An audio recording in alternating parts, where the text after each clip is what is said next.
The key to development is to be all that you can possibly be. I don't know what your talents are. I don't know what your skills are, but here's what I probably am right on, that you're behind on an accelerated effort toward your full development.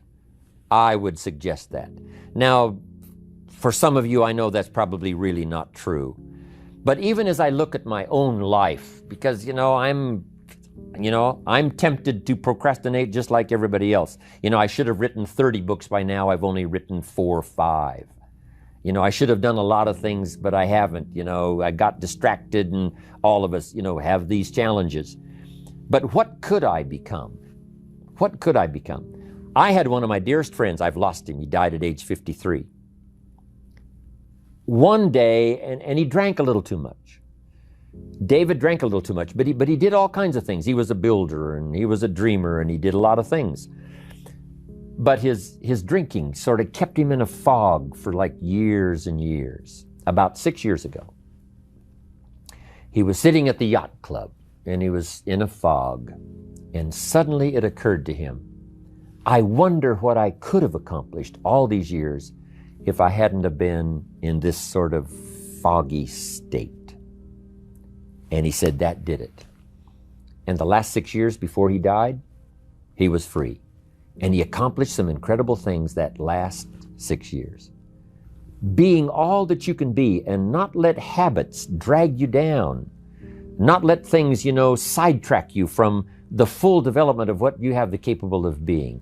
What all could your heart encompass if you really had the chance and you really had the disciplines and really got to it? What could you really become? What could you earn? How healthy could you really be? How many books could you write? How many poems could you write?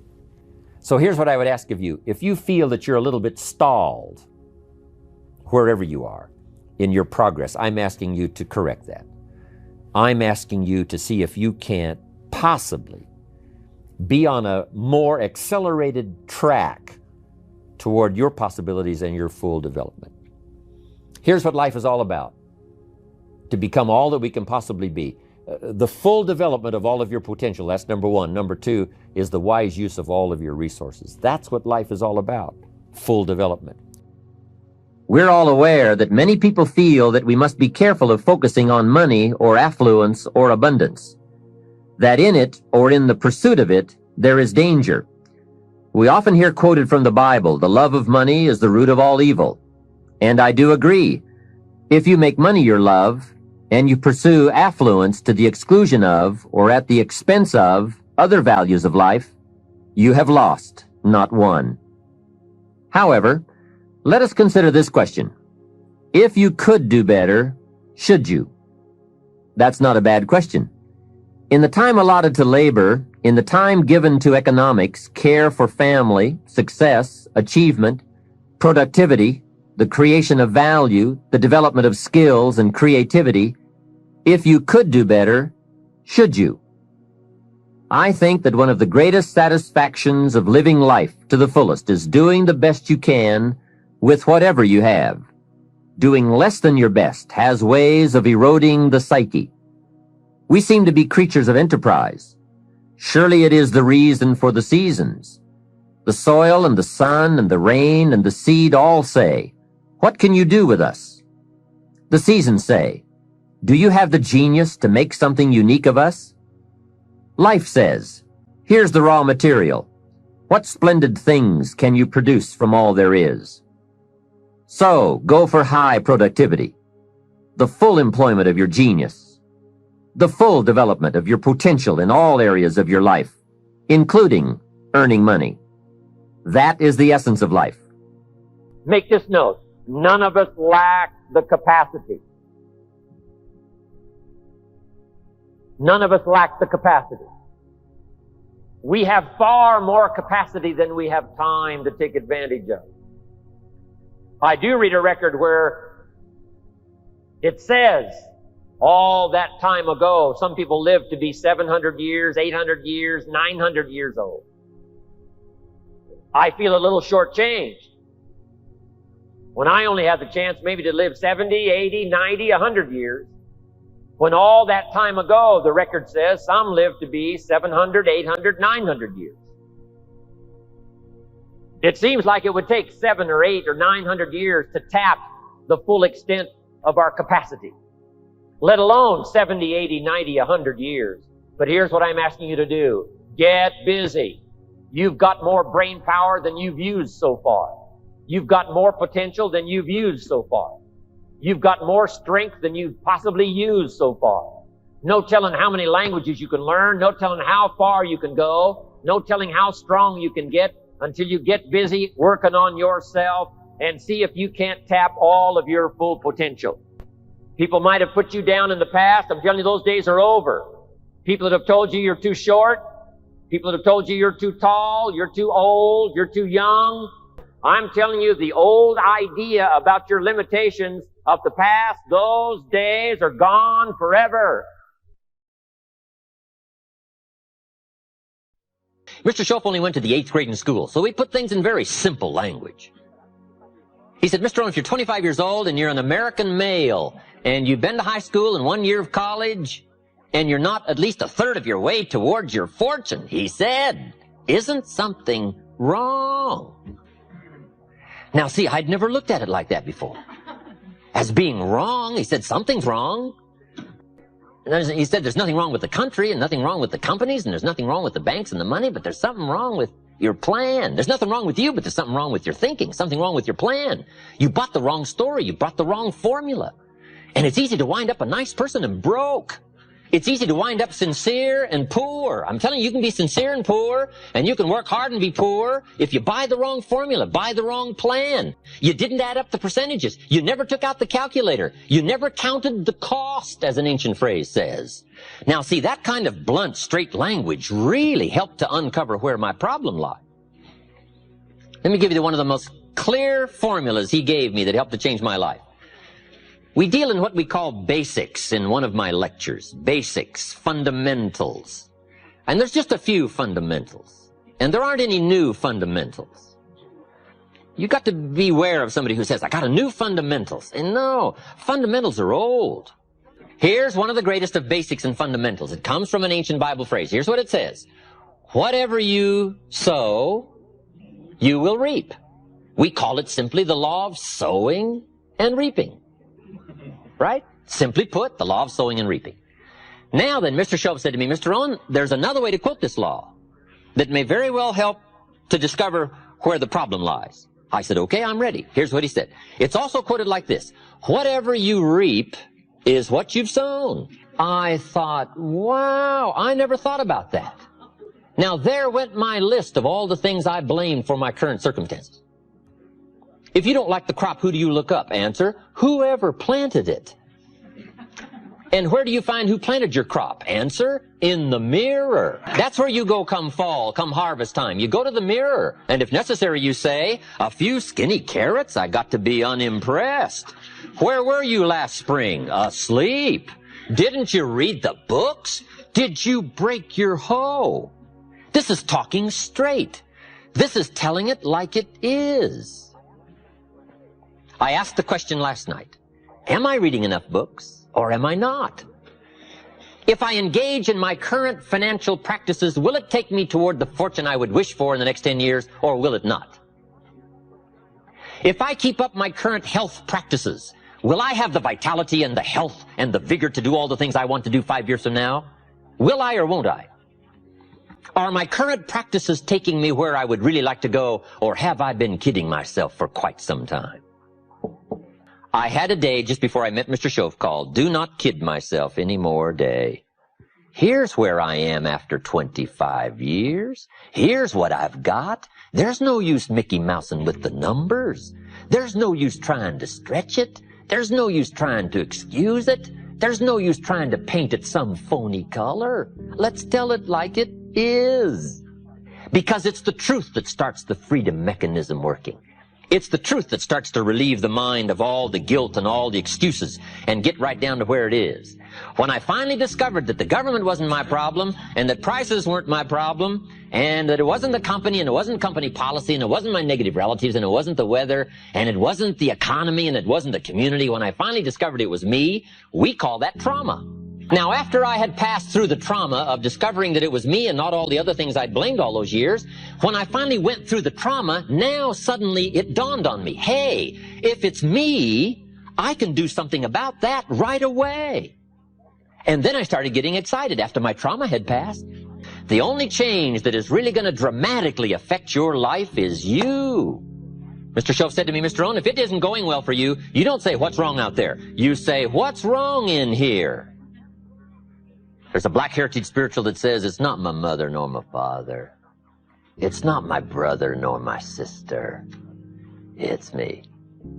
What a revelation. But once you find out it's you, that's something you can go to work on this very day. You can start to make a new stretch today. You can start reading some new books today. You can sign up for some new classes today. You can start engaging in constructive thinking today. You can make some life-changing decisions today. See, you don't ever have to be the same again after this evening, only by choice. Now, this is called dealing in straight talk. See, I used to blame everything outside. And then let me give you a little philosophy that helped turn my life around. For your notes, here it is. It's not what happens that determines the quality or the quantity of your life. It's not what happens. And the reason is because what happens to about everybody. No different. The sun went down on all of us last night. A common event, a happening. And I found out that the same things can happen to two different people. One gets rich and one stays poor. Why is that?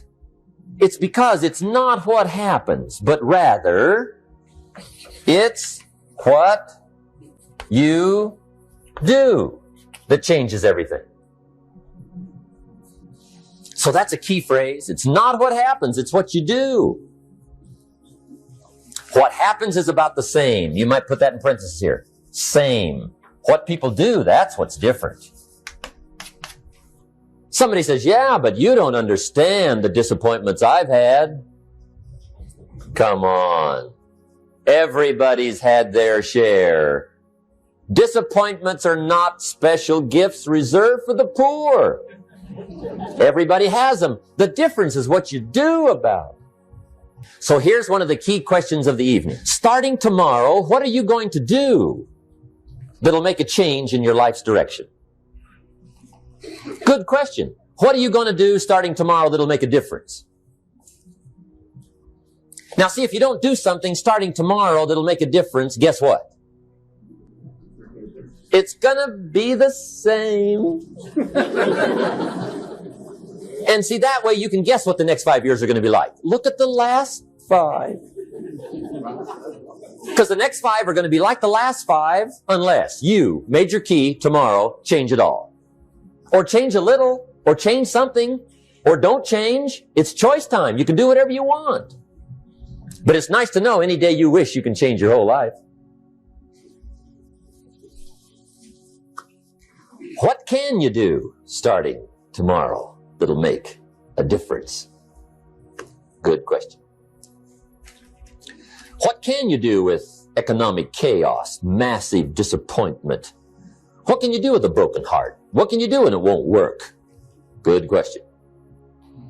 So if I had a word with you tonight, one-on-one, just you and me, I think my personal advice to you would be, this year, 1981, reach down inside of you and come up with some more of those remarkable human gifts.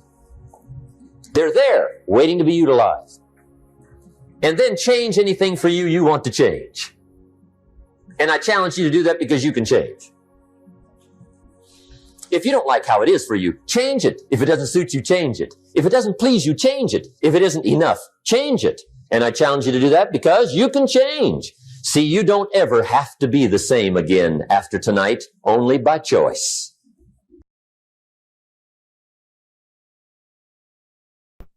But I want you to make a note of this sentence and carry it with you wherever you go, and it goes like this. The major key to your better future is you. Once I understood that all those years ago when I first got started, age 25, my whole life changed. It's not the circumstances that come after it. It's not the opportunity that presents itself to us. The major key to our future, each of us personally, resides within ourselves. But I promise you that that's where it should be. The miracle of your future has to start with you. First, it has to start with you deciding what do you want out of your life. Your willingness to look for opportunity. And when you find it, your willingness to do something about it. Like Mark Hughes, once you've got an opportunity going, willingness to learn the skill, one at a time. Learn the next one. Learn the next one. Learn the next one. The whole key, really, to your future is your own personal development. Because the miracle of your future does not lie outside of you. The miracle of your future lies within you. Some changes I needed to make at age 25 so that I could become a millionaire at age 31. And I had a teacher who gave me these extraordinary words, and I want you to make a note of them. And here's what he said. Mr. Rohn, if you will change, everything will change for you. If you'll change from a person who won't try to a person who will try, your life will change. If you'll change from a person who let things slide to a person who takes care of the situation, your life will change. If you change your attitude about money, about the marketplace, about the government, about circumstances, if you'll change all of that, your life can change. If you'll change your attitude, change your thinking, change your willingness to work, change from drifting to doing the job, if you'll start making these changes, your income will change, your life will change, your future will change. I heard that simple promise when I was 25 years old, and I started making those changes.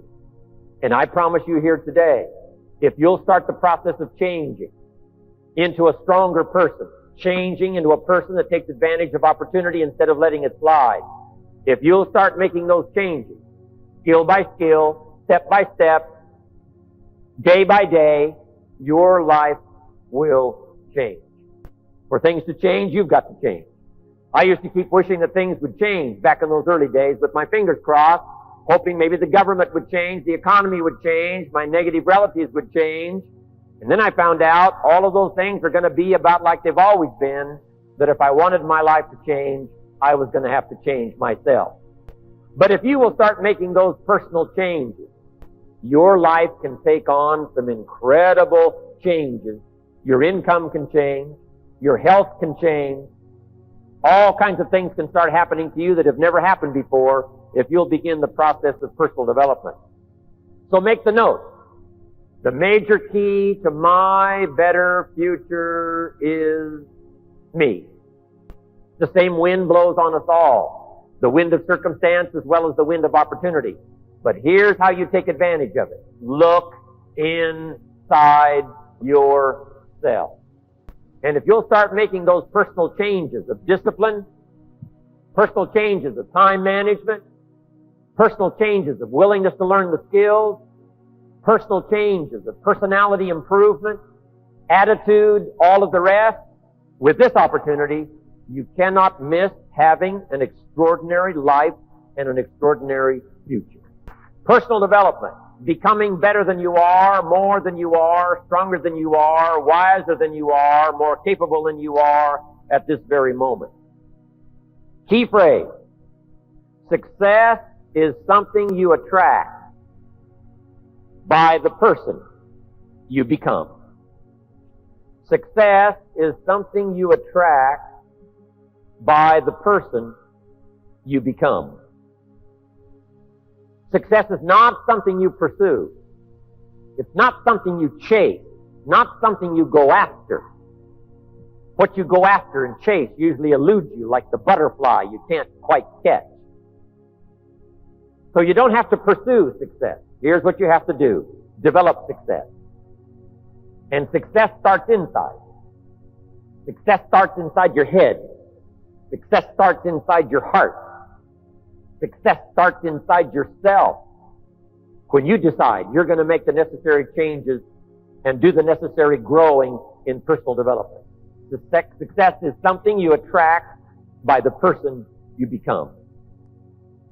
But here's what you must learn to do. Underline the two words, take advantage. Just because spring comes is no sign you're going to look good in the harvest. You must take advantage of it. Springtime now is not very long. In space language, we call it the window of opportunity. When they get ready to shoot the rockets off into space, there's a certain period of time where it's time to go. If they don't go when it's time to go, they have to wait for another cycle of time to pass before it's time to go again. Spring doesn't last all summer. Spring doesn't last all year. It's usually a brief period of time. So make this note. Learn to recognize the spring, and then learn to recognize the urgency of taking advantage of the spring. Also, you must get busy on all of your springs. There's just a handful of springs that's been given to each of us. I just lost my father a few weeks ago. He lived to be age 93. But it seemed as though his life still was short, even with 93 years. I wanted a few more years. But I guess if you had 200 years to live, you would want a couple of more. We always wish for those extra years, but 93 years for my father seemed like a very brief time. And life is fairly brief, short. We've just got a few springs. Sometimes people make the remark, I've got 20 more years. And here's the real truth about it. No, you've got 20 more springs. 20 more chances at a springtime. So here's what you must do. Take advantage of every one. Don't let the opportunities slip through your fingers. The opportunity to speak to someone. The opportunity to conduct a meeting. At the longest, life is brief. Take advantage of every opportunity to be with your family. Every opportunity to be with a friend. Learn to value life in all of its precious moments. We call these moments of opportunity. The moments don't last forever. My presentation is not going to last forever. This day is not going to last for the next 6 months. It's only going to last for a little while. But the little while that comes, put your heart into it. Lean into it. Like you're doing today, take notes. Lean forward. Get everything you can while the opportunity is here, because the window opens and then it closes. The meeting opens and then it's over. The day starts and then it concludes. So every time the sun comes up, take advantage of that day. Every time somebody presents themselves, take advantage of that opportunity. Every time you have a chance to do like I'm doing here today, to tell your story, do it and tell your story well. Put your heart and soul into it, because life is brief at the longest.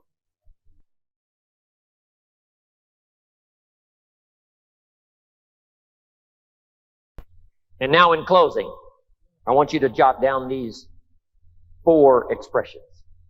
The first one is why. Why work this hard? Why put yourself through this much effort? Why? Why read that many books? Why work this hard? Conduct that many meetings? Why try to go for it all? Why try to be everything? Why try to do everything? Why try to do business around the world? And why work this hard? Why get up this early? Why stay up this late? Why go that far? Why make these kind of sacrifices? Why talk to that many people? Why try to see how much you can earn, how far you can go? Why try to see how much you can accomplish, how many skills you're going to be challenged by? Why do all this? Good question. But now jot down the second question. It's the best answer I know of to the first one, and that's why not? Why not see how far you can go? Why not see how much you can earn? Why not see how many people you can reach? Why not see how many projects you can support? Why not set a goal to see how many people you can help? I ask myself, why not try to reach the peak of my skills by the year 2000? What else am I going to do? Right? Why not see how far you can go, how much you can earn, how much you can share?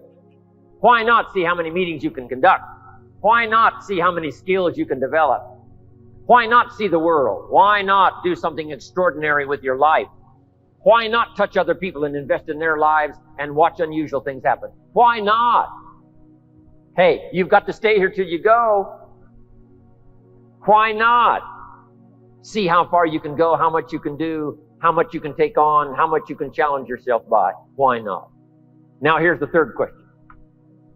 I wished I could ask this question of each of you personally, but I haven't got the time. I'm going to ask you collectively. Question number 3. But I want you to take it personally. And my third question is, why not you? Why not you? If Mark can do it from where he started, if Jim Rohn, raised in farm country, parents of modest means, limited education, if I can do it and be invited to enjoy this extraordinary journey with Mark Hughes, why not you? We started with nothing. We started in debt. We started scared. We started with lack of skills. We started with an empty bank account. We started with challenges. Somehow, step by step, we made it. Through all the doubts, we made it.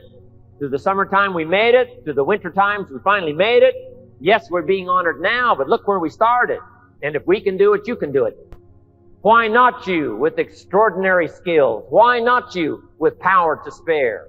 Why not you becoming a leader of many people into the future? Why not you doing business around the world? Why not you investing in other people and watching them grow? Why not you with personal satisfaction, having all of your bills paid and a fortune to spare? Why not you sponsoring all the projects you want to sponsor? Why not you walking with respect before your family? Why not you becoming a leader of leaders? Why not you mastering the skills and having extraordinary self-confidence, self-esteem? Why not you? And here's my last question. Why not now? I've got a good note for you to make as I wind up here today. There never was a better time. 1996, with a few more years until the year 2000, there never was a better time.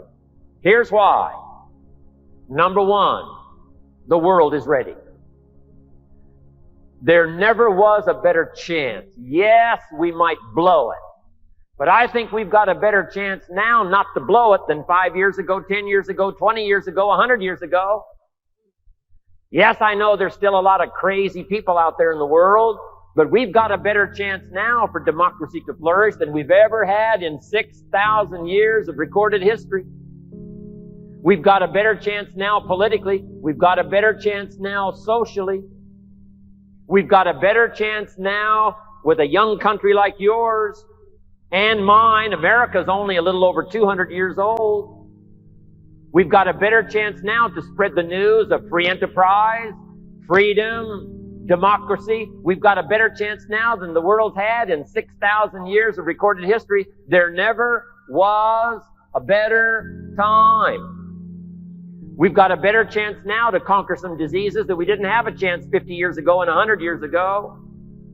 We've got a better chance now to spread the word through technology and television and airplanes that fly and hooking up with satellites around the world. We've got a better chance now than we've ever had before to spread the word, better nutrition, fabulous products, financial opportunity, touching people's lives and watching them grow. There never was a better time. There never was a better time for your country. There never was a better time for my country. There never was a better time for the countries that are represented here today. This is the time. This is the moment. There never was a better time for you personally to step out front. So why not now? Get your act together. Develop your skills. Pay more attention than you ever have in the past. Develop more confidence than you ever have in the past. A chance to grow faster than you've ever grown in the past. A chance to touch more people's lives with technology. This is your time. This is your moment. 1996. Getting ready for 1997. And then 3 more years until the year 2000. Here's what I want you to do. Take advantage.